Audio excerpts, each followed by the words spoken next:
पापा रिया के घर जाते हैं।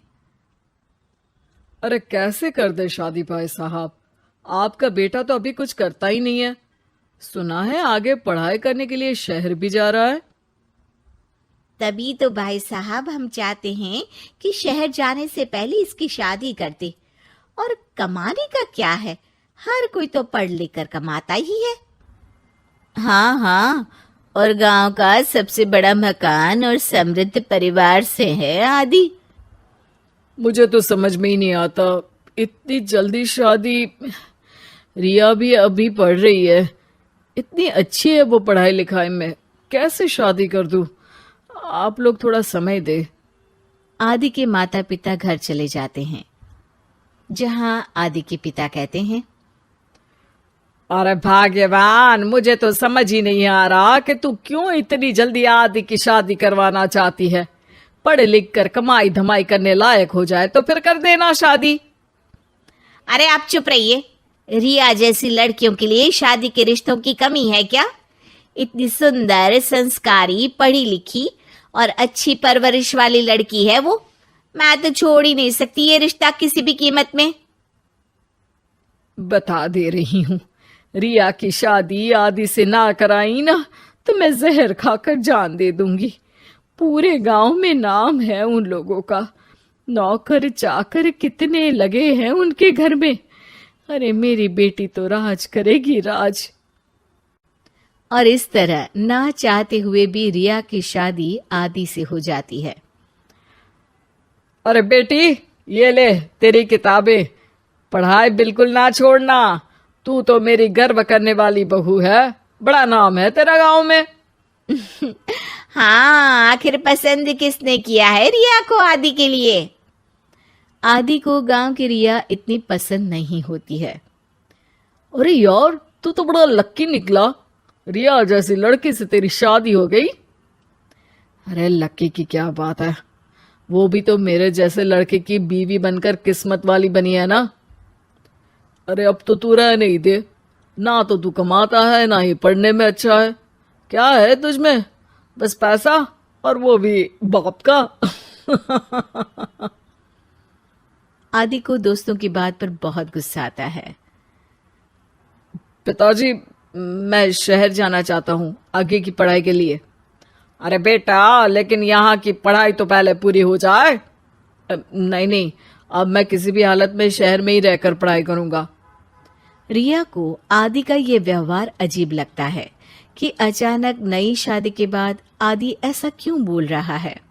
खैर, आदि पढ़ाई के लिए शहर चला जाता है और रिया गांव में रहकर सास ससुर की सेवा करती और बचे वक्त में पढ़ाई। अरे देखो, दामाद जी तो शहर चले गए, हमारी बेटी बेचारी अकेली रह गई। उसे कुछ दिनों के लिए यहीं बुला लाओ ना।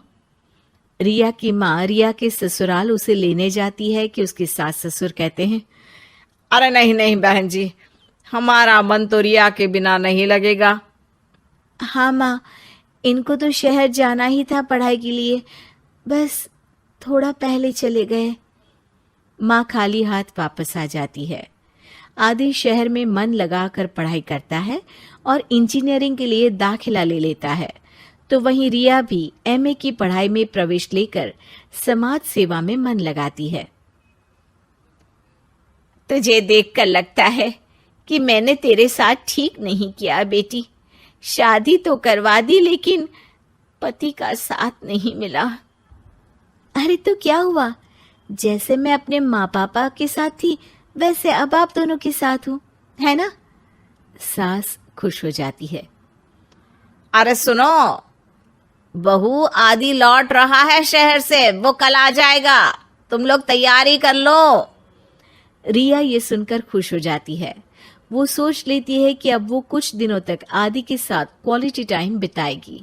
लेकिन जब आदि घर आता है तो उसके साथ होती है एक शहर की लड़की जो जींस और टॉप में होती है। ये मेरी दोस्त है, मेरे साथ रहेगी। आदि उसे अपने मम्मी पापा से मिलवाता है लेकिन रिया से नहीं। रिया सबके लिए खाना लगाती है। अरे ये नौकरानी कितनी सुंदर है, खाना भी अच्छा बनाया है। अरे नहीं नहीं, ये नौकरानी नहीं, मेरी बहू यानी आदि की बीवी है।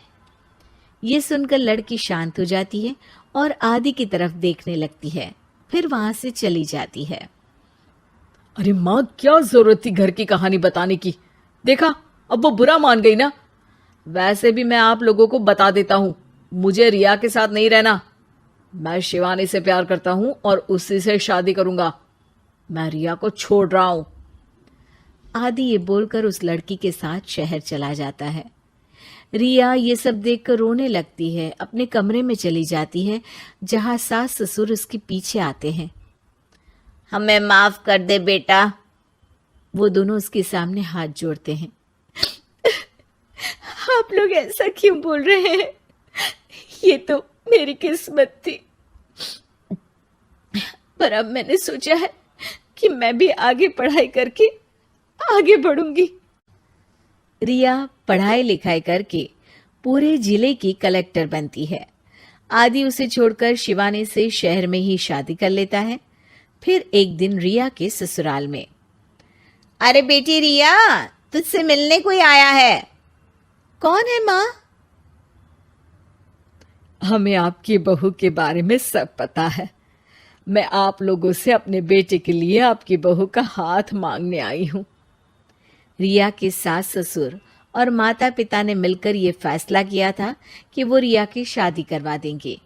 पूरे जिले में नाम कमा चुकी रिया की शादी उससे भी बड़े ओहदे के सिट से हो रही होती है कि शादी वाले दिन आदि भी वहां आ जाता है। अरे माँ, ये क्या हो रहा है? तेरी हिम्मत कैसे हुई घर में घुसने की? पूरे गांव में हम लोगों की नाक कटा अकेला छोड़ गया था एक लड़की के लिए, अब क्या लेने आया है? माँ, वो लड़की ठीक नहीं निकली। उसने मुझे धोखा दे दिया माँ। मैं रिया की कीमत समझ चुका हूँ। अरे इतने बड़े जिले की कलेक्टर है वो। मैं यहाँ नहीं था, फिर भी उसने आप लोगों का पूरा ध्यान रखा। बहुत लेट हो चुका है बेटा। रिया आज अपनी नई जिंदगी की शुरुआत करने जा रही है। अब उसे भी जीने का हक है। वो तेरी सुविधा से जिंदगी नहीं जी सकती। तूने तो हीरा खो दिया बेटा।